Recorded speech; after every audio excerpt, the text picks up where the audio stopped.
Hello, everyone. Welcome to Talk About It Thursdays. I am your host, Karen Bailey. Let me know when you're on. I will be glad to say hello to you. Happy Thursday. Happy almost Easter to everybody. We have so much, to be thankful for, to be grateful for. Now is a time of remembrance, of everything that Jesus Christ sacrificed for us, you guys. We would be remiss not to appreciate that and not to take some time to reverence that. But let me know when you're on and we will get started for today. Because I know for some of us, not me, I've got to work tomorrow. But for some of us, our holiday has already started. So I definitely don't want to hold you too long. So let me know when you're on and we will get started.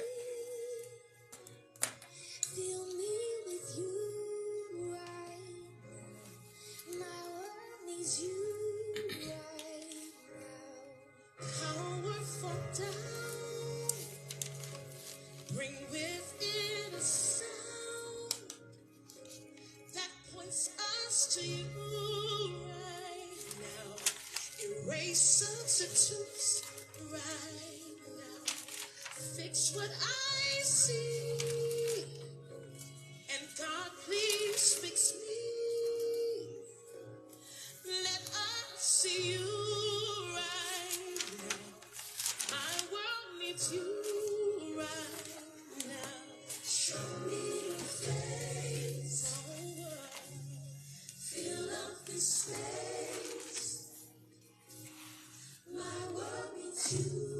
You guys, last week we talked about, imagine that.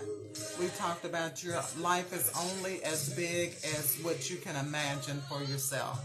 So I hope you guys got something from that. I hope you guys were able to examine yourself and just see what it is that you're saying about yourself. What is it that you want to change in your life? You have the power to make those changes. That's what Sister I Got You is here to do, is try to help you to understand that you have more power than you think. Just because your circumstance is one way today does not mean that that's the way it's always got to be. But you've got to believe it for yourself, and you've got to be able to imagine better for your life. You guys, we're going to go ahead and get started. My topic today is Snatch It Back.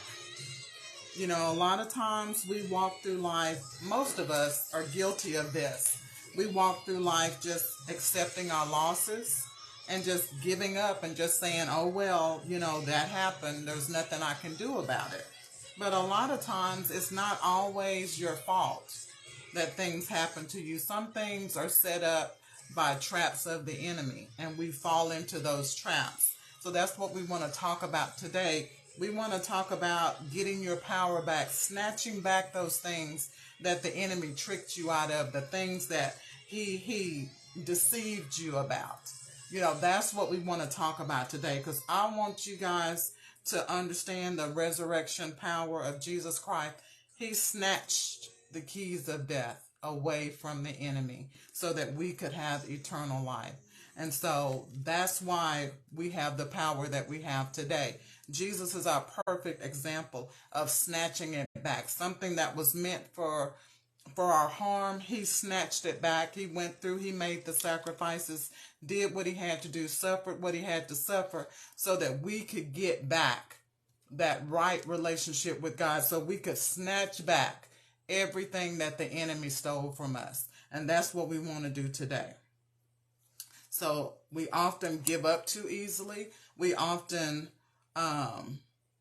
just allow people to do things to us, and we just consider it a loss.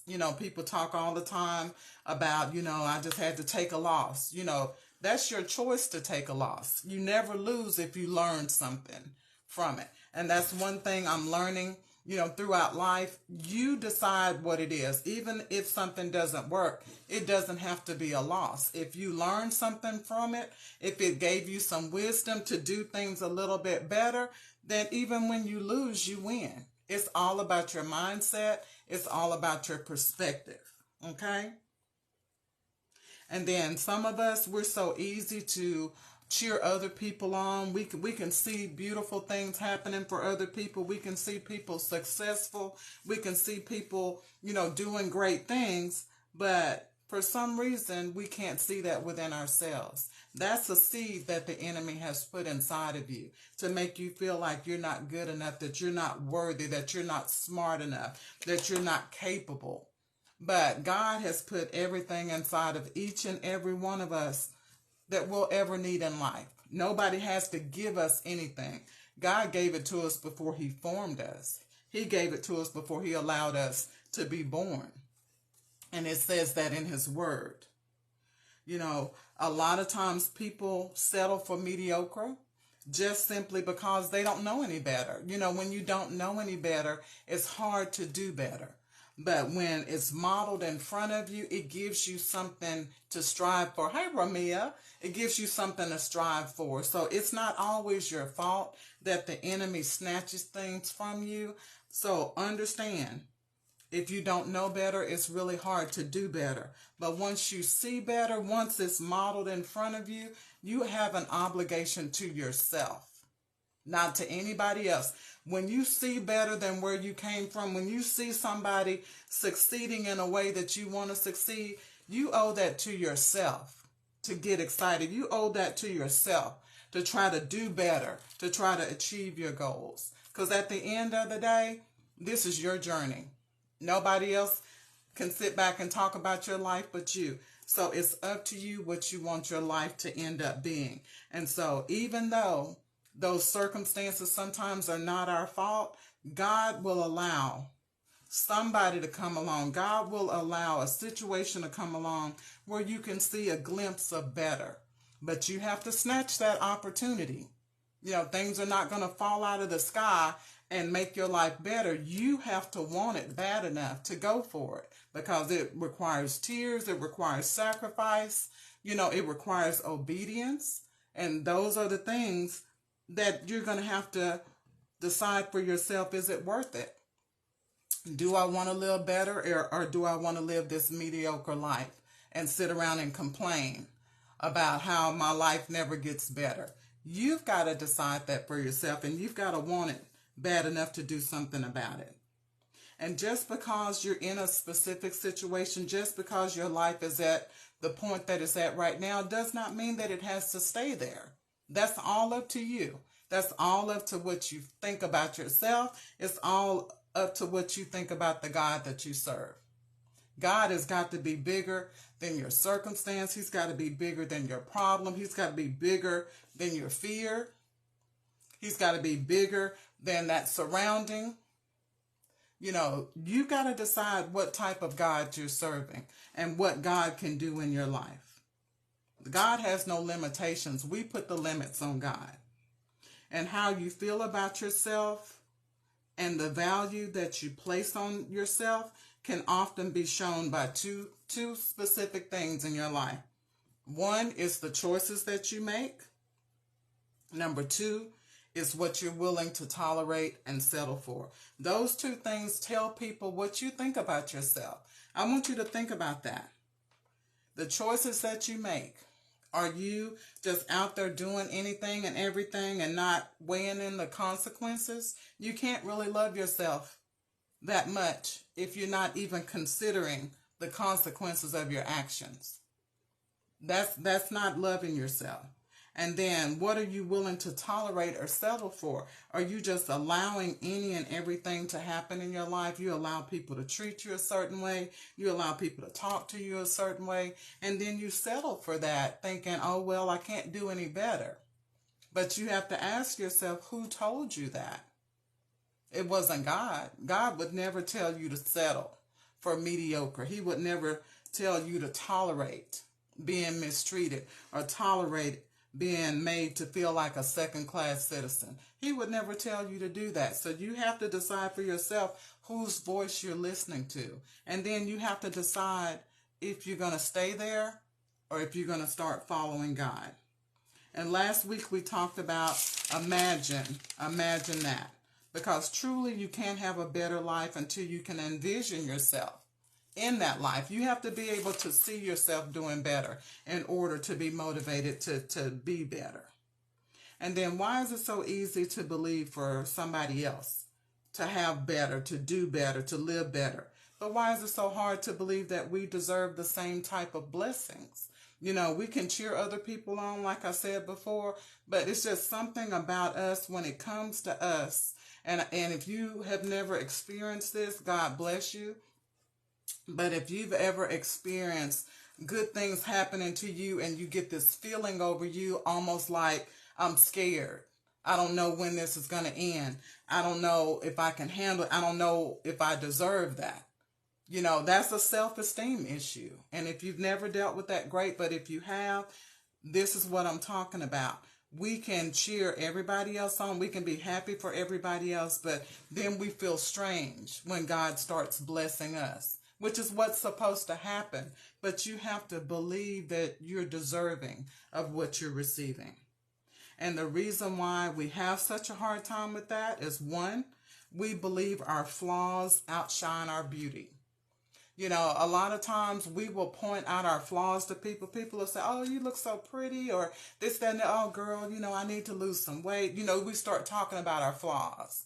Oh, girl, you know, I need to do something with this hair. You know, nobody said that. They told you you look beautiful. They love how you dress. They love how you carry yourself. And we will pick ourselves to death sometimes. You know, and that's just that inner voice that keeps telling us that we're not good enough. That's that voice that's saying they're going to see, you know, that you're not perfect. And you're never supposed to be perfect. But we all have that ability to see our flaws even when other people don't. And sometimes we forget how beautiful we are, that it's not about this outside appearance. You know, that's fine. If God made you beautiful on the outside, hooray for you. But it's what's in the inside. It's that heart that really matters. That's what matters to God. That's what makes the difference. It's your heart. But sometimes we believe our flaws, our outer physical flaws, are outshining our beauty. And normally it's not. We just pay more attention to those things and we try to overshadow it by talking about our flaws. Once you realize that everybody's flawed, you'll learn to cut yourself some slack. Nobody's perfect, you guys. Nobody has it all together. Learn to cut yourself some slack. Learn to love the skin that you're in. I don't care what size you are. I don't care how tall you are. I don't care what type of scars or blemishes or whatever you got going on. Learn to love the skin that you're in. Because one thing about it, at the end of the day, none of that's going to matter. None of that's going to matter. It's what's on the inside. It's that spirit that's going to make a difference in people's lives. Number 2, the inner struggle with self-forgiveness. Some of us have a hard time just forgiving ourselves from stuff we've done in the past or stuff we've even done over and over again that we keep saying we're not going to do anymore. We're flawed, you guys. We're human. Sometimes you're gonna be able to pass with flying colors. Other times you're gonna fail. You know, the key is to get back up and try to do better the next time. But don't hold on to all those feelings of unforgiveness for yourself. Give those things to God. Ask God to strengthen you, help you to be stronger so that you don't fall into the same traps all the time. But forgive yourself. God is willing to forgive us of anything. But a lot of times we just will not forgive ourselves. And that's a choice we have to make. Nobody can make it for you. But you need to learn how to forgive yourself and stop struggling with that. The enemy wants you struggling with that. He wants you to always remember what you did wrong every time that you stepped out of God's will. Every time you did something you said you weren't going to do anymore. Blah, blah, blah. We're human. It's going to happen sometimes. Learn to forgive yourself. There is many other things you need to be worried about in life than worrying about a mistake that you made. Let that stuff go. Number 3, because of the past memory of pain, the last time you lost something, sometimes that still has a grip on us. You know, when you've lost or had a severe pain or had somebody break your heart or had a deep hurt, sometimes people don't get over that. And sometimes years, decades, people are still holding on to that same pain. You've got to want to be healed from that. And you can't do that by yourself. That's going to require going to God and asking Him to deliver you from that pain. Because yes, you acknowledge that it happened. Yes, it wasn't right. But how long are you going to be dragging that pain with you? How long are you going to let that pain or that loss control your life? You've got to make that decision. But that's why sometimes we can't appreciate it when good things are happening, because we're still dwelling on these things. We're still carrying all this dead weight with us when God is saying, let go of that. Be free. Enjoy the blessings that I'm giving you. You can't even enjoy being blessed because you're holding on to that unforgiveness and holding on to those bad memories and that pain that you just don't want to let go of. But He can't give you a blessing if you're holding on to all of those things. Okay? Number 4, in our minds, we have decided that we're not qualified or that we're less than. We're always comparing ourselves to other people. The enemy loves for you to compare yourself to other people. That's why he puts all these models on TV. They don't put, people, full-size people in bikinis and have them model and stuff all the time. It's always the women with the perfect bodies. No flaws. Nobody walks around without any flaws. But everything they put in the magazines, stuff they put on TV, they've got pounds of makeup on. Hey, Rashida, pounds of makeup on. They've got makeup artists that can hide any blemish, any flaw, any detail. But we sit up and compare ourselves to something that's not even real. Everybody's gone and gotten plastic surgery, but the enemy likes for you to compare yourself to that. And then you feel inadequate because this is all that's around you. Every time you turn around, it's somebody that's gotten this lifted or gotten this added, or it's just flawless, and everything about that is not real. But we take it to heart and we begin to look at ourselves as if we're not good enough, as if God may have made a mistake. God doesn't make a mistake. He made you just the way you are. You're beautiful just the way you are.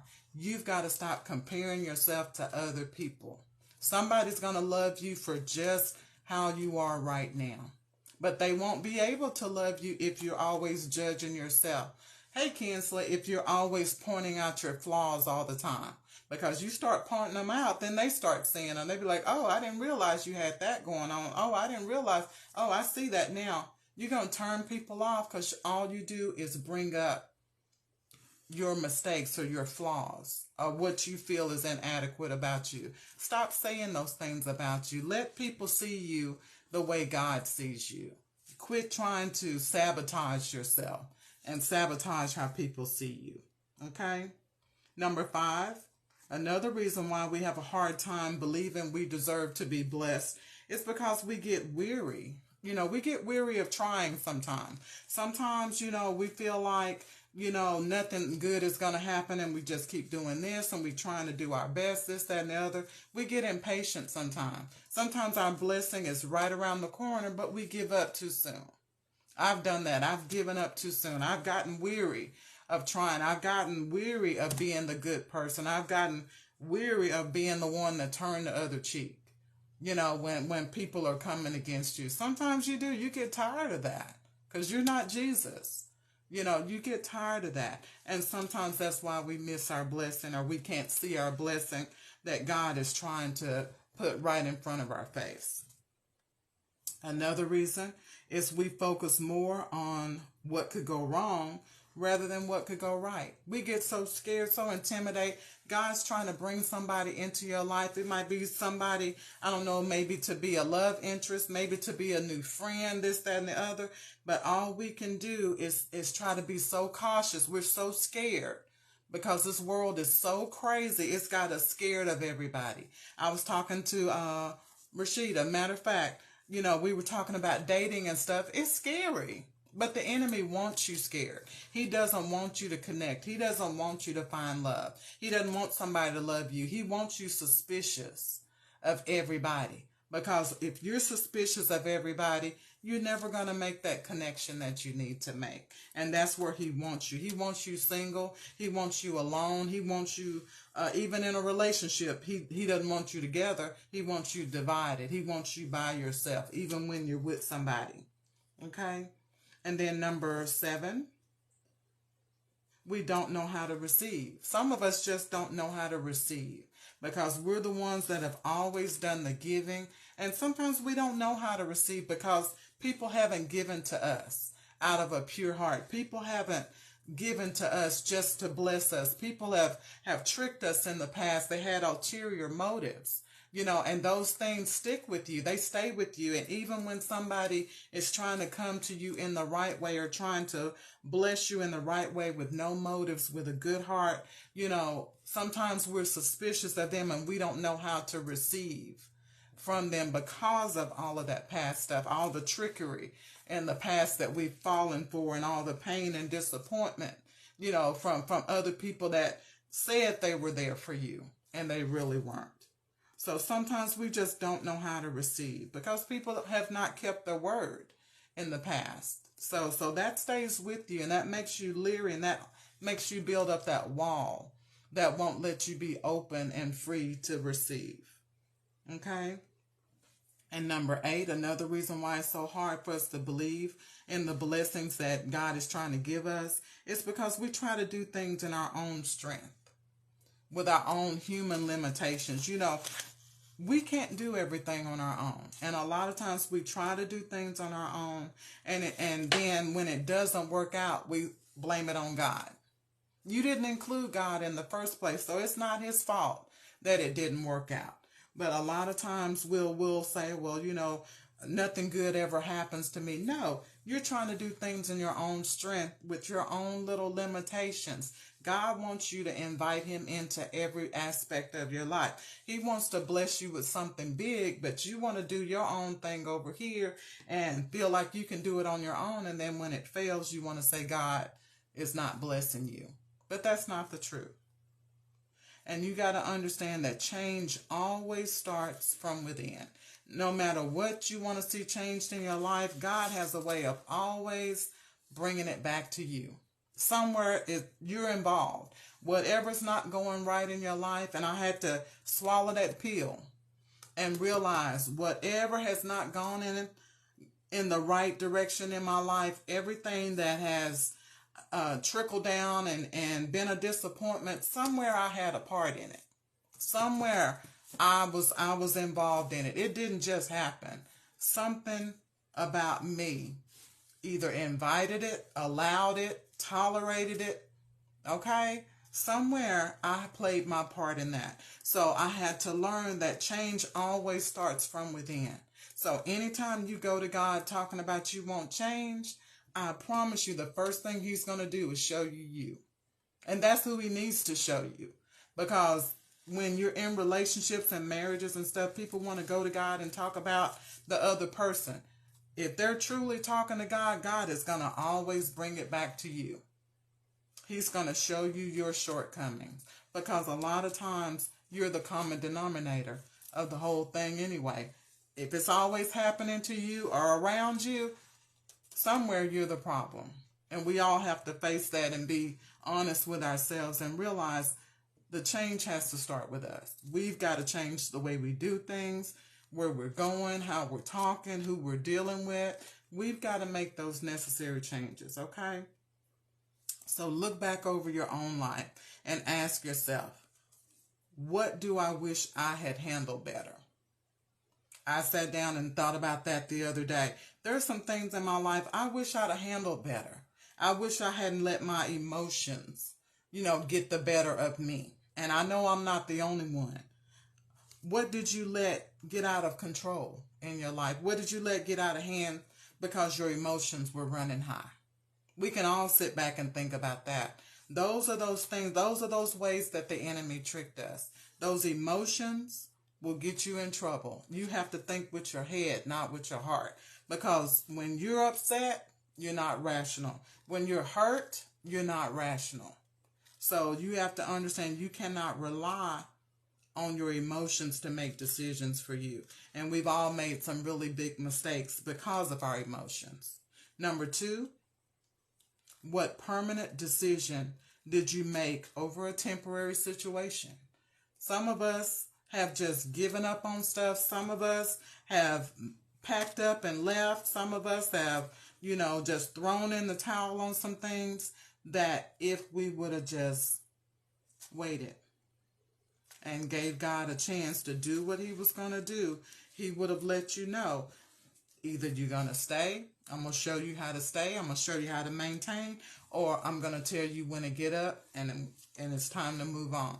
God is either going to tell you how to stay or he's going to tell you how to go. Because if it's not for you, or if it's something that's going to keep you out of the will of God, or something that's going to keep you from being the person God wanted you to be, he's going to show you how to get out of it. He always makes a way of escape. But we just try to act like we don't see the door. We all do that, especially if it's something we don't want to let go of. Yeah, we act like we didn't see that exit sign, we didn't see that door, we didn't see that window, we didn't see nothing, because we're choosing to stay in some of those things. So make sure that in your future, we can't do anything about what we've done in the past, you guys. And so I don't say these things to make you reminisce on your past and feel bad about yourself. I'm just saying, moving forward, let's try to make better decisions. Let's think before we do. Let's not let our emotions run the show. Let's get our emotions in check before we make decisions. And make sure that the decision that you're making to leave a situation or to let go of something, make sure that you've thought it all the way through. Don't make these rash decisions in an instant. Take some time to think about things before you make a decision. And then, knowing what you know today, what would you say to your 20-year-old self? I think of all the things I could tell my 20-year-old self now to help her be a better person, to help her live better, to help her stress less. I was stressing when I was in my 20s. I was out on my own. I had a child. I was trying to make ends meet, trying to have my own place, my own car, trying to build a career. I had a lot of stuff going on in my 20s. And I wish I could tell that 20-year-old self it was going to be okay. Because I never heard it was going to be okay. I just had to believe God. So understand, now that we're older, think back on what you would tell your younger self and start applying some of that stuff to your children. You might not be able to go back and tell you that, but you got somebody that you can encourage now that may be going through some of the same things you were going through in your 20s, your 30s, your 40s, your 50s. Don't waste that knowledge that you have, that wisdom that you have now. Share it with somebody. Share it with somebody. You can't go back and undo your past, but you could at least try to help somebody else have a better future. Okay? So learn to encourage other people. Number 4, what are you doing to encourage your own children, your own family members, the people you work with every day? People come to work, and I'm a living witness to this. I'm going to share something with y'all. I was coming to work, and I was being abused at home. Nobody even knew it. I did my job best I could.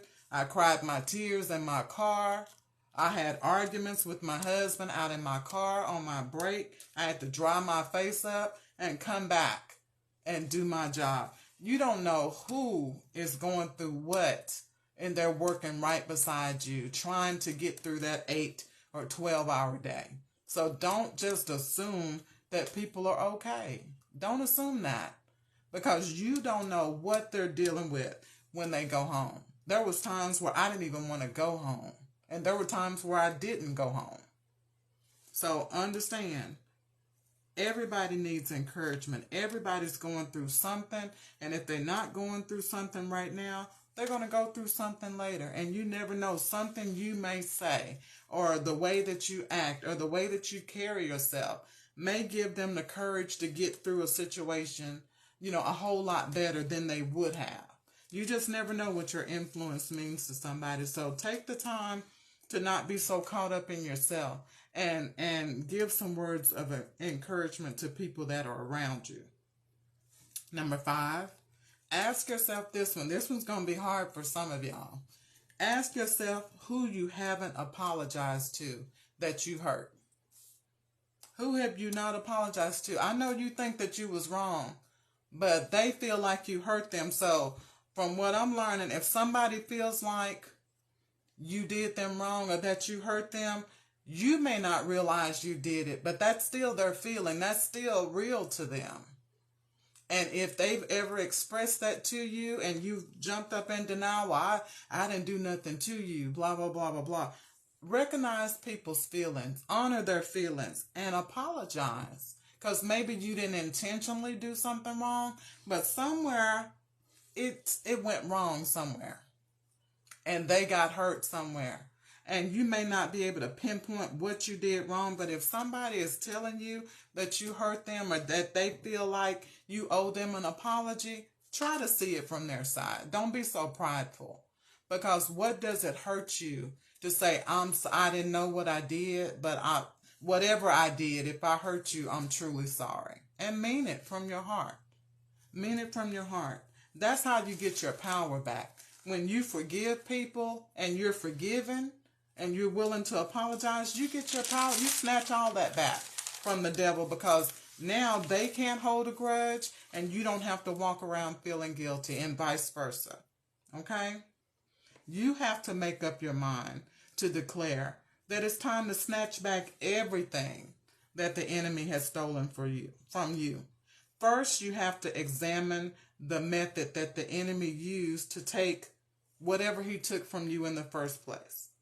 Ask yourself, where did I leave a door open in my life? Especially when it comes to your family. And that's a big example because families are really going through it. Marriages and families are really going through it. Somewhere you let one little thing slide and then another little thing, you let it slide. And then you let something else slide. And before you know it, you got this whole cluster of dirt in your house because you've let things slide. So that's how the enemy comes in. He doesn't always come in all big and bold. He comes in with little subtle things. That little argument, that little snide comment, that little night that you decided you weren't going to forgive somebody, that little resentment you got in your heart. That stuff grows. It gets bigger and bigger, and that's how he slides in. And so you have to first examine, where did you leave the door open when it comes to your children? Do you put up such a wall that your children don't feel like they can even talk to you? That's that door the enemy comes in because they're going to talk to somebody. Do you fuss and yell at your spouse all the time? Do you not consider your spouse's feelings? Do you not feel like they're as important as you are? That's that door.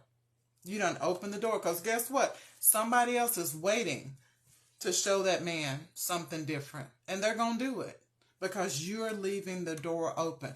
Nothing should be lacking in your home. And you can read between the lines if you want to. But when it comes to your children, nothing should be lacking. They should know that they're supported. They should know that they're loved. They should know that they can trust you. Same thing with your husband. Same thing with your wife. They shouldn't have to go to another person for anything. Everything you need should be within your home. And that takes some work, but that takes some dedication. You got to want it to be that way. And a lot of times that's what the problem is. There's so much lacking that it's easy for other people to come in and out of your relationships. And they're just coming through, just tearing stuff up as they come through. And that's why relationships and families are broken up and so far apart from one another, because you've let the enemy come through and he's just roaming through looking for a spot. And he said, oh, okay, I got her over there. She jealous. Oh, I got her over there. She mad. Oh, got her over there. This, that, and the other. You're leaving the door open for the enemy to come in. So you got to sit back and try to figure out where you went wrong. How did this happen? Whatever your situation is, whatever's been taken from you, somewhere you left the door open. Number 2, you got to ask yourself, what was I afraid of? A lot of times we let our fear get the best of us, And sometimes we start believing everything the enemy's telling us about how we're not good enough, how we're not going to make it, how we can't do this, we can't do that. We're listening to those voices in our head that are not of God. And we're believing what they're saying. So what fear was it that allowed the enemy to take whatever he took from you? Was it fear of failure? Some of us are afraid to try things. Some of us are afraid to get in a relationship. Some of us are afraid to jump out there and do something different, change our career, try something new, simply because we're afraid we're not going to be good at it. But how are you going to get good at it if you don't at least attempt it and try it? Because whatever you're not good at, you can learn to be good at. But you got to be willing to make the first step. Is it fear of success? That's hard on all of us. A lot of us are just afraid because we've never felt what success feels like. And everybody's got their own definition of what success is. My definition of success has nothing to do with a lot of money. My definition of success is having a positive well-being, having joy, having peace in my life, having people that I love and people that genuinely love me, having a good relationship with God, being able to encourage other people. That's my definition for caring for what feels successful to me. Anybody can get money. Anybody can get money. But to be successful, you've got to define that for yourself. And so some of us are afraid of success because we've never been there. But we also have not put in the work to get there either. And then, were you afraid of losing? Are you afraid that you're going to lose too much if you get out there and leap? Because a lot of times we just imagine things going wrong even before they go wrong. And we'll work ourselves up and we'll imagine that we're going to lose all of this and this, that, and the other. And we haven't even tried. We have no facts to back that up. Were you afraid of judgment? Were you afraid what somebody else was going to say? Is that why you didn't fight for what the enemy took from you? It's simply because you didn't want people talking about you. Guess what? They talking about you anyway. Whether you do good, whether you do bad, you have got to resolve in your own mind that people going to talk, let them talk. I'm going to give you something to talk about. If y'all see me out doing something, if I see y'all over there whispering, I'm going to do it times 10. Because I want y'all to take pictures. I'm going to give y'all something to talk about. Stop being afraid of people judging you. Because that's how we lose things. That's how we lose people in life. That's how we lose good relationships sometimes. Sometimes you got those friends all in your ear. Girl, I wouldn't do it. Girl, I wouldn't let him do that. Girl, blah, blah, blah. And before you know it, you done lost something good. Simply because you were worried about your friend seeing you a certain way or looking a certain way to somebody else. Y'all got to stop letting other people influence you. Use the mind that God gave you. Live your own life. Stay in your own lane. Okay? Were you afraid of losing control? We talked before, some of us are just control freaks. And maybe what it was going to take to keep what you had meant you had to lose some control over it. Maybe you had to let it go and let God. And you were not willing to let it go so that God could do what he needed to do. We do that with our children sometimes. God is trying to do something within our children, trying to build his own relationship with them, and you're in the way. You're butting in all the time. You're saving them every time they get in trouble. You're fixing every time they make a mistake. God just wants you to get out of the way so he can build a relationship with that child. Because sometimes you're blocking, and then you end up missing your blessing because that child is not what he could have been if you would have got out of the way and let God handle it. And sometimes they make even bigger mistakes because you're always there, always picking up the pieces and being a crutch for them. So sometimes we lose blessings that God even has for our children by being control freaks and trying to run everything. And then, were you afraid of what's next? Were you afraid to grow? Because sometimes we're afraid to get out of our comfort zone. And sometimes we miss our blessings that way. And the enemy snatches that blessing because he knows you're not going to go past such and such street. Oh no, she ain't going nowhere. You know, this is her crew right here. She comfortable here. She been here 30, 40 years. She ain't going nowhere. And sometimes you miss your blessing, and the enemy will steal what God has for you simply because you're afraid, because you're not trusting God. And then you have to ask yourself, what will you do once you get your stuff back? What you going to do when you get it back? What have you made up your mind that you wanted to change this year? What did you make up your mind that, oh no, I'm getting this back this year. Oh yeah, I'm getting back to the way I used to be. I'm getting back to my peace, my joy, and all of that. What are you going to do when you get it back? What's going to keep you from losing it again is what I'm saying. What has changed in you that says, once I get it back, I can maintain it? Have you changed your perspective? Have you decided to be grateful instead of always complaining? Sometimes that's how you run off somebody good in your life, because they're tired of all the complaining, and they finally just say, enough is enough. I can't please you. I'm gone. You know, and then you realize that was your blessing, but all you could see was what you didn't have, and you didn't appreciate what you did have. So what are you going to do once you get that stuff back? You've got to find a way to maintain it. And you're not going to be able to do it by yourself. You've got to change your perspective. You've got to make up your mind that the enemy's not going to get it again. Once you get that relationship back with your family, what are you going to do to keep misunderstandings from happening again? What are you going to do if you're able to reconcile with somebody that you love, or with your spouse, or this, that, and other? What are you going to do differently that's going to make it more solid, give it a better foundation? Those are the things you need to be thinking about. When you're talking about going and getting back what the enemy took from you, you've got to strategize just like he does, because I promise you, if you get it back, he's already 2 steps ahead of how he's going to take it back from you. He ain't going to just sit back and let you take something. He's going to already be working on his plan of how to get it back. So you need to be working on how I get it back and how I maintain it. Okay? And then number 4, recognize what your role was that made you vulnerable in the first place. That's going to require you looking at yourself saying, how did I lose that in the first place? What was going on with me? How did I get so distracted? How did I get to this point in my life when all I do is fuss all the time? When did I get to this point where I was just so needy or so ungrateful? You know, ask yourself, how did I get here? And I want to change that. You need to make those changes, because if you're still that same person that the enemy took something from, it's not going to be hard for him to take it back from you again. You have got to change. Like I said before, anything that you want in your life, it's going to always start within.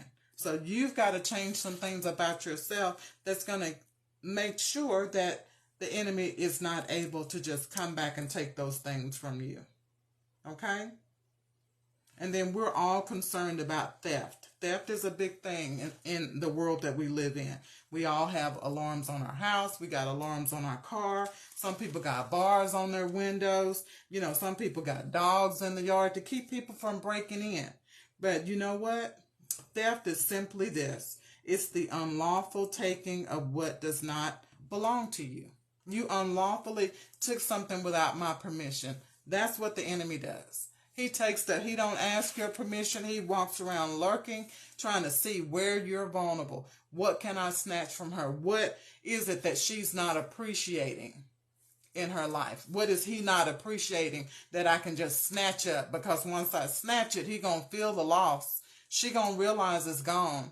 And she's going to be wishing for it back. And then that trickles down to a whole lot of other things. That sadness, that depression. He steals your joy, your peace, all of that. So he knows if he can get in there and snatch something that's valuable to you, then it's going to cause detrimental harm to you. Okay?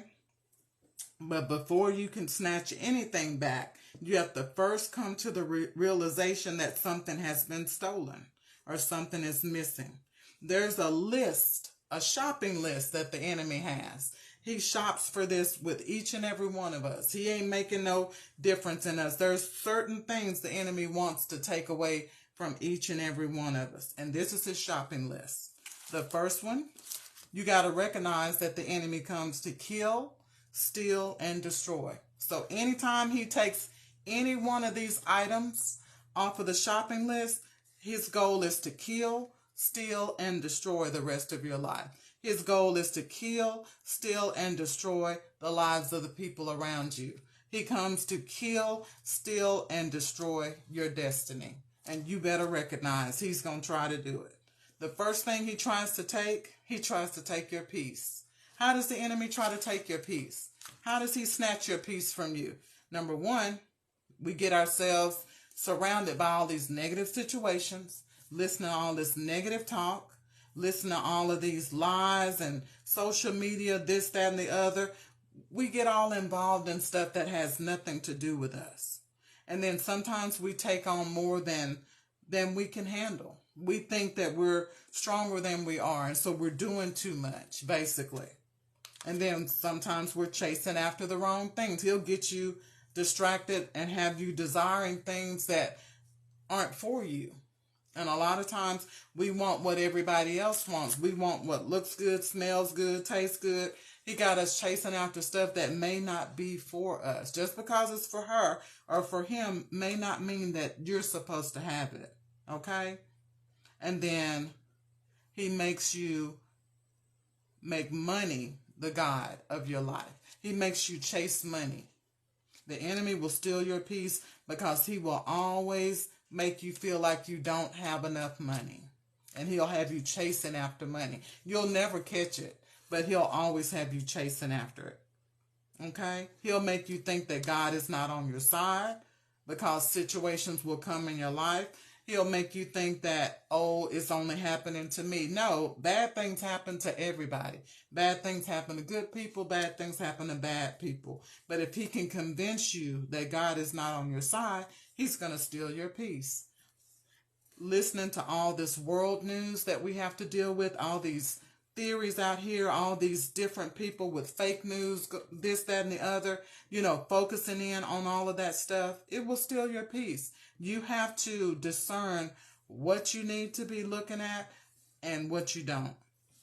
You have to know yourself to know that you can't sit up and watch this news before you go to bed. You're not going to get any peace. You're not going to get any rest. You can't spend your whole day in front of a TV flipping from one news station to the other. You're going to ruin your day. There are some things that are going on in the world that you just have to turn the TV off and say, God, I trust you, because you have no control over it anyway. And sitting there consuming and letting it fill your head and your spirit all day is going to do nothing but steal your peace. Another thing that steals your peace is bad influences. Being around the wrong people with the wrong spirits will steal your peace. I don't care if they're family. I don't care if they're friend. When God shows you that a person is not good for you, I don't care who they are. Separate yourself. I'm not saying don't love them, but stop putting yourself in situations and around people that steal your peace. If you're tired after you're dealing with that person, if when you see them calling your phone, it just does something to you, that person is stealing your peace, and you need to limit your time and take control of that. Set your boundaries with that person. You don't owe them anything. So understand your peace is too valuable for you to just keep giving it away. And another thing that takes your peace is your pride. When you're so prideful, you won't admit when you're wrong. You won't admit when you're overwhelmed. You won't admit when you're afraid. You won't admit, when you're going through something. That will steal your peace, because pride will make you try to go through everything by yourself. I was there. I didn't want folks knowing my business. I didn't want people talking about me. I was in my own little private pride prison until God had to show me a better way of doing things. And it was still in my peace. It was still in all of my peace. And the second thing on the shopping list, the enemy wants your joy. Any way he can keep you from smiling. Any way he can keep that glow, that light that God says we're supposed to be. That light comes from the joy that you have in your spirit. So if there's any way the enemy can put that light out, then he's going to try it. He's going to do it through disappointments. He's going to bring people in your life that talk a good game, that sound like you can trust them, that promise they're going to be here for you. They know how to say the right things, do the right thing, and then he's going to let them drop you just to take your joy. So you have to be in tune enough with yourself to say, you know what? I like this person, but I can't give them all this power. And I'm learning to do that. I haven't got it perfected, but I'm not going to give you that much power to where when you do something, it messes up my whole day. When you say something I don't like, then I'm hurt the rest of the day. I refuse to give anybody that power. I used to give people that all the time. I don't have no more power to give you. I need everything back to me. I want everything the enemy stole from me, and my power is one of them, and my joy is one of them. So I have to keep people in their proper perspective and recognize that nobody is that important that they should steal your joy. Okay? Nobody's that important that they should steal your peace. I don't even care if it's your children. Nobody is that important. Nobody but God. So disappointments, he'll allow those to come to steal your joy. He'll remind you of your failures. You'll be doing good, and he'll throw a memory on you about how you messed up, and from all of a sudden you'll go from smiling to almost crying, simply because he's reminded you and put in your head that you're not good enough, that you're going to fail again at some point. So he likes to remind you of your failures. Those unresolved conflicts, you guys, with other people will steal your joy. When that person is coming into the room, or that person is coming into your atmosphere, and you see them coming and your whole mood changes, they got your joy. They got you. The enemy has used that person to steal your joy. You've got to take your power back. You've got to learn to be the bigger person and say, hey, you know what? 10 years ago, me and you got into it, and I don't like the way things were left. We're older now. We're wiser now. Let's just resolve this, because I don't want to have these ill feelings every time I see you. And I don't want you to feel that way about me. We were young and dumb. I'm just sorry for my part in it. And I hope you can forgive me. Sometimes you got to be the bigger person to get that off of you so you can get your joy back. Another thing is prolonged anger. The enemy will fuel that fire. If somebody has hurt you and wronged you, he will remind you of that. He won't let you just let that go. That's why it takes God and God's power to heal you from those things, because in yourself, it's hard to forgive those things, especially if it's a deep hurt or a deep betrayal. It's hard to let go of those things in your flesh. You've got to do it in the spirit. And God is the only one that can help you do that. But that prolonged anger, the longer you're angry and build up that bitterness and that resentment, the harder it's going to be to get your joy back. That's why I've made up my mind, when I do decide to get in a relationship, I'm going to speak my mind. I'm not holding back nothing. If you hurt me, you finna hear it, but we finna have a meeting.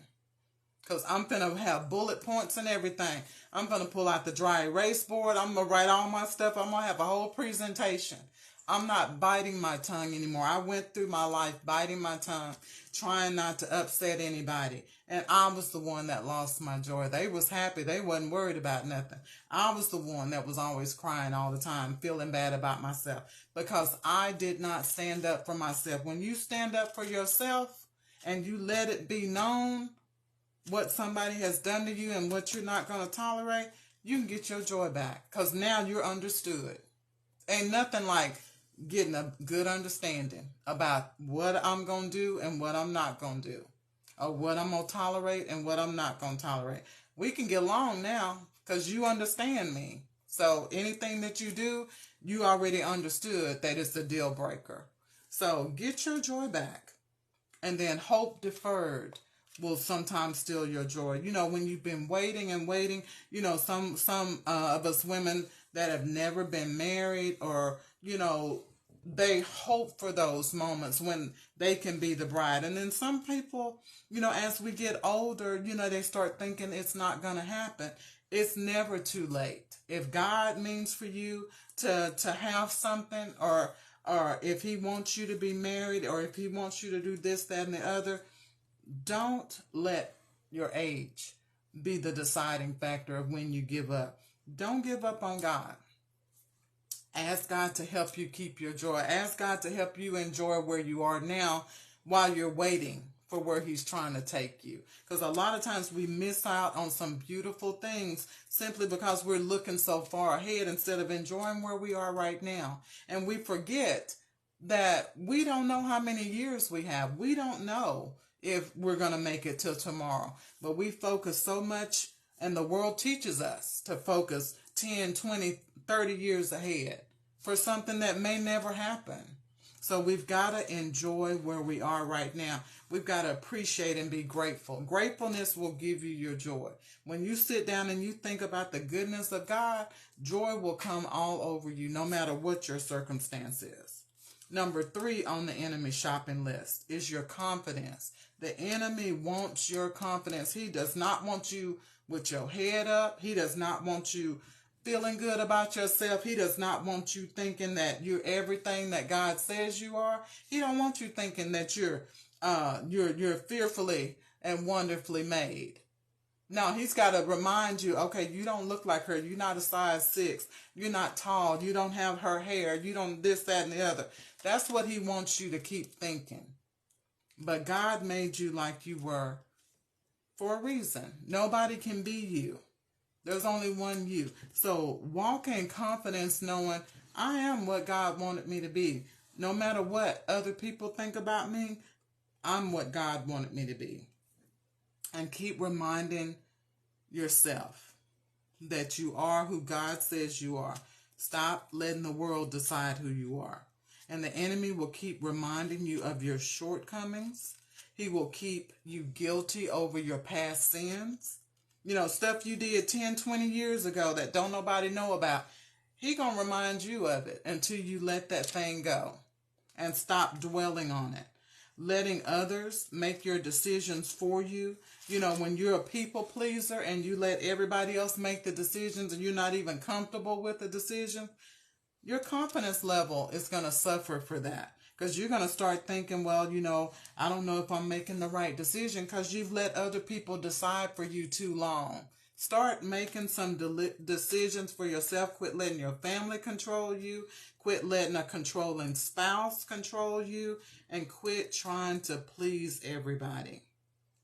And because you want to belong or be accepted, a lot of times you allow other people to strip you of your confidence. You may feel like you know the right answer, the right thing to do, and then somebody come along with their negative self and talk you out of it. Stop letting people talk you out of what you're feeling good about, what you feel confident about, okay? Low self-esteem will do that to you.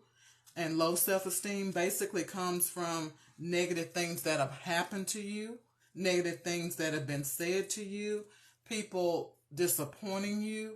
That's where that low self-esteem comes from. And just not having somebody cover you and protect you will give you low self-esteem. And the enemy puts us in those situations where we always have to fight for ourselves and nobody's there for us. Nobody's supporting us. Nobody has our back.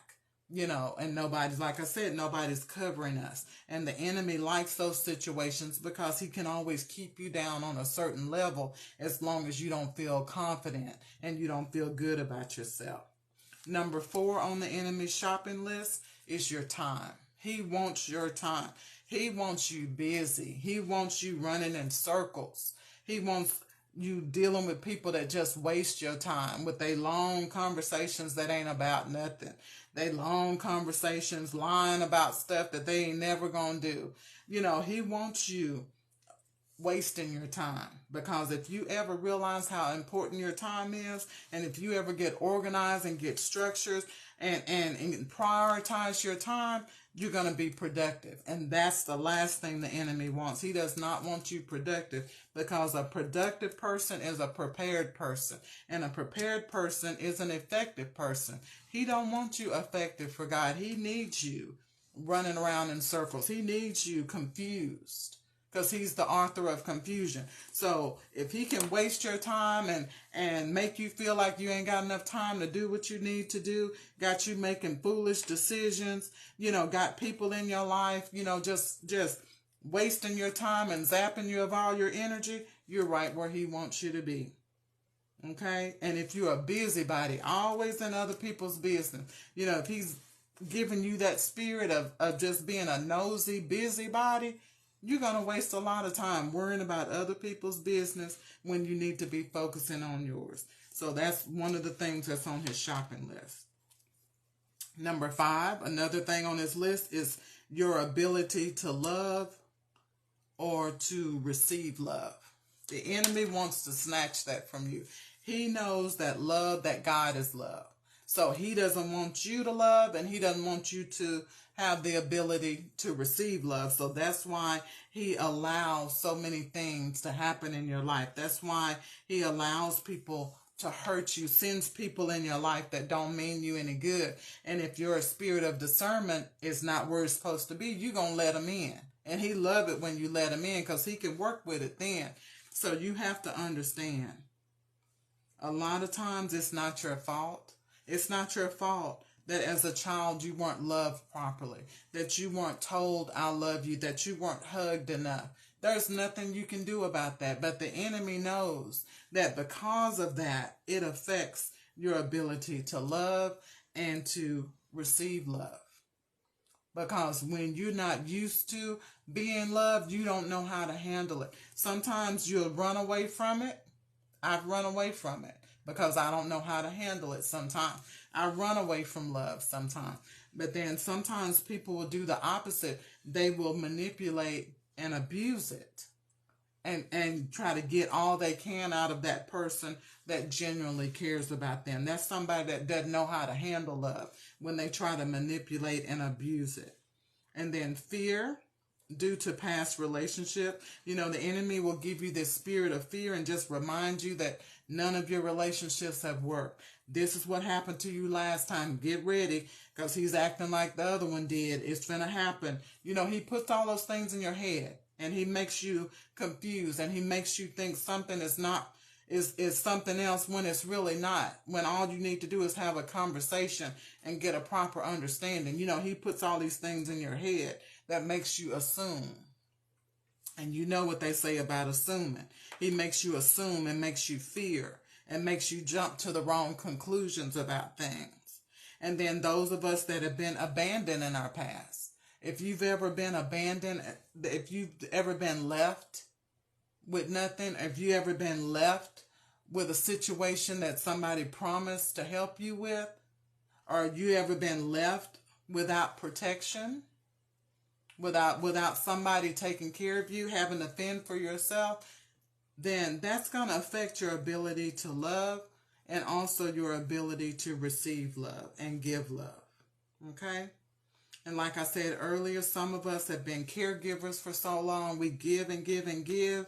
And sometimes that's a curse, because you get in that mode of being the one that takes care of everything. When somebody's ready to take care of you, you turn them off, or you shy away from it, or you throw up a roadblock and won't let somebody actually love you and take care of you. So sometimes that's a curse that the enemy puts on you. He makes you think that you have to be the one giving all the time. And that's not how God works. God is about giving and receiving, that it works together. And the enemy will get in your spirit and make you believe that you have to do everything and that you're not supposed to let somebody take care of you. Number 6, another thing on the shopping list is your health. The enemy wants your health. The way he gets your health is by allowing you to be consumed with needless stress. We stress over things that we have no control over, you guys. And the enemy is bombarding us with negative things every day on TV, social media. They're scaring us with all of this stuff that we can't control anyway. It's all in God's hands. But he tries to scare you with everything and put all this on you so this is all that you think about day and night. He's got you worrying. He's got you eating your feelings. You're eating to feel better. You're eating to go to sleep. You're eating to keep from crying. You're eating, because eating makes you feel better. And that's where our obesity, that's where our health issues are happening. People are drinking. People are using drugs just trying to feel better and thinking that that's the way out. And the enemy wants you to believe these vices, these addictions will make you feel better, but they won't. They just lead you further and further down the rabbit hole. Okay? And then some of us have bad habits that are killing us. They're killing our health. Some of us make a lot of excuses instead of making progress. Some of us are just lazy. Some of us are addicted to food. We're addicted to TV. We're addicted to video games. Anything that's got us sedentary, sitting around, not moving. All of that's affecting your health. All of that's affecting your health. So the enemy has all these things laid out for us, and those traps that we're all walking into. We know we're supposed to be eating better. We know we're supposed to be exercising. We know we're supposed to be following our doctor's instructions. We think we're smarter than the doctor. All these things, they're telling us that they're putting all this stuff in our food. They're telling us, that this has this in it, that has that in it, and we'll eat it anyway. We don't care. We like the way it tastes. We'll eat it anyway. But the enemy knows you. So that's what he does. He puts those things out there that you're not willing to give up. And it's costing us our health. Number 7, the next thing that the enemy tries to take on his shopping list is your faith. The Bible talks about, when the word is given, it goes out and seed goes onto good soil. And when it goes on the good soil, the enemy tries to snatch it back up before it can get settled in, because he don't need you to let his word get settled in your spirit. He need it on the surface. He don't mind you amening and running all over the church, but it's when it gets down in your spirit is when you begin to change. When it gets down in your spirit is when you begin to believe that you can be better than you are today. That's the point he can't afford to let it to get to. He can't afford to allow you to receive some encouragement that makes you want to change what you're doing. So what he's going to do, he'll let you listen to it. But what he'll do is he'll throw a negative situation in right after you get it to distract you. Totally distract you. And before you know it, you done forgot everything that you heard. You done forgot everything that was trying to be imparted to you, because now you're dealing with a situation that's consumed you and taken all of your attention. So he tries to snatch that word up from you before it gets planted where it needs to be planted. Okay? And the enemy also allows you to see evildoers being blessed. We see people that do wrong all the time. They seem to be getting blessed. They seem to be living their best life. They got all the stuff. They looking good, this, that, and the other. He gets you to look at things with your eyes instead of your spirit. When you look at things with your eyes, it's going to mess with your faith, because this world that we live in, don't nothing look right. Everything is off. But you have to start seeing things through the eyes of your spirit and recognize who is in control and recognize who you are and what your purpose is for being here. Because you'll get distracted looking at everybody and seeing people that are doing wrong looking like they getting blessed. The devil know how to bless his people too. He will bless you if you do wrong, but it's something that's going to come along with those blessings too. But what we have to recognize is everybody has an opportunity to be blessed, but just because it's not happening for you right now doesn't mean it's not going to happen. So you have to remind yourself that what the enemy is letting you see is not the whole story. He lets you see tidbits to make you feel bad about your life. Man, she got this going on. Man, she just got this brand new this. Man, she just got this husband. Man, he's showing you all of that. But what he doesn't tell you is that it's not over, that God has the final say. And if you keep doing good, you keep doing doing what you believe to be right, you keep the faith, you keep walking and trusting God, your blessings will come. That's the part he don't tell you while he's showing you everybody else living their best life. You keep doing what you know you're supposed to do. Keep trusting in God and keep believing that God has something just for you. And just keep walking in that. But you've got to trust God. And number 8, the last thing the enemy tries to take from you is the truth. The truth makes you, it literally makes you free. Knowing the truth, even if the truth hurts. I'm going to tell you, I'm going to give y'all an example. And I'm going to tell you this. This happened in my life. I was dating this guy, and he was keeping all these little secrets and stuff, and it was really affecting our relationship. Just something was just off. I couldn't put my fingers on it. Nothing. I couldn't pinpoint it or anything. But whatever it was, I used to pray about. I'm like, Lord, let me see whatever this is. Reveal to me whatever this is, because I just feel heavy when I'm dealing with him. And what it was is what he was hiding. What he was hiding was what was keeping us from being close to one another.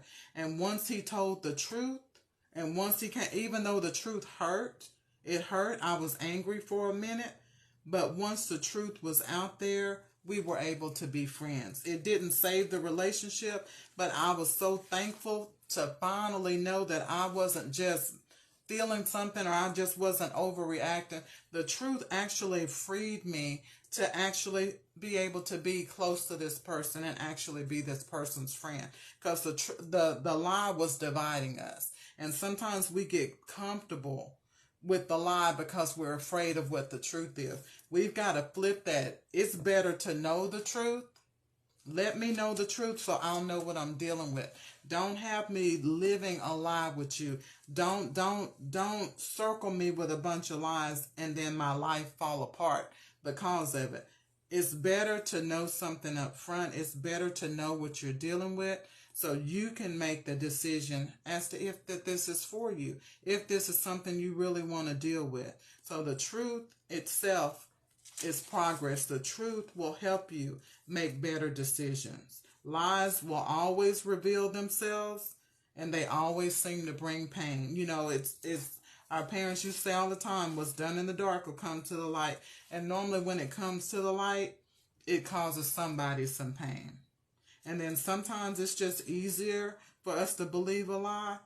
But you know what? At the end of the day, that lie is going to be revealed, and you're going to have to deal with the pain. So the enemy wants you to crave the lies. He wants you to believe everything that's being said, because that's how he deceives you. You know, the Bible talks about, you know, there are going to be prophets that are going to be deceiving us. That's why you have to know God for yourself. That's why you have to know God's word, because the enemy thrives. That's where he does his best work, in lies. He's the father of lies. So the truth is what he always wants to steal from you, because he knows once you know the truth, you can make an informed decision. Hey, Shakita, you can make an informed decision when you know the truth. And whether the truth hurts you or not, it's always going to be better than a lie. And then, like I said, sometimes it's easier to believe the lie. Sometimes God tries to show you what's in people. But because we love that person, or because we've been around them for a long time, sometimes we choose to ignore what God is trying to show us. Anybody that's ever done that can be a witness that later on that came back to bite you. When God is trying to show you about somebody, when he's revealing you what's in somebody and you don't listen, you better wait. It's coming. It's better to deal with the truth than live a lie. And then the second thing is God shows you the way out of your circumstance. But a lot of times, the way out is going to cost you something. People get comfortable living a lie. They get comfortable in a loveless marriage as long as that person is providing for them. They get comfortable allowing themselves to play second fiddle to somebody or be abused simply because of the lifestyle that they lead. That's that lie that the money will fix everything, that the money makes everything better. That's a lie. It's better to be middle class and happy than it is to be rich and miserable and being abused and being unloved. You know, you have to decide for yourself what's better, the truth or the lie. The truth is always going to win out, but it requires sacrifice. It's going to require you giving up something probably that you love or that you're used to. And a lot of times God will reveal things to us and show us the way out of something. And we try to act like we didn't hear what God told us or that we didn't understand what God told you. You understood. You just decided that you would rather play the game and rather stay in that situation. But the truth will always set you free. And that's why the enemy hates it. He likes you bound. Lies bind you to spirits. Lies bind you to lifestyles. Lies bind you to ways of thinking. It limits your thinking. When you're dealing with lies, it's bondage. That's why he's always trying to steal the truth. And my final thought, you guys, is nothing just happens. That includes taking back everything the enemy's stolen from you. That's going to require some work. That's going to require you changing some things from within. If you want to get back your joy, you want to get back your peace, you want to get back your stuff, you want to get back your faith, your health, all of that is going to require sacrifices. And it's going to start with sacrifices from you. But it can be obtained. And then when you recognize what's missing from your life, get bold, get mad, go back into the enemy's camp and take it all back. Don't leave nothing behind. Take back everything the enemy has stolen from you. You guys, thank you so much for watching. Love you guys. Happy Easter. These holidays are coming so quick. Oh my gosh, they're coming quick. So happy Good Friday.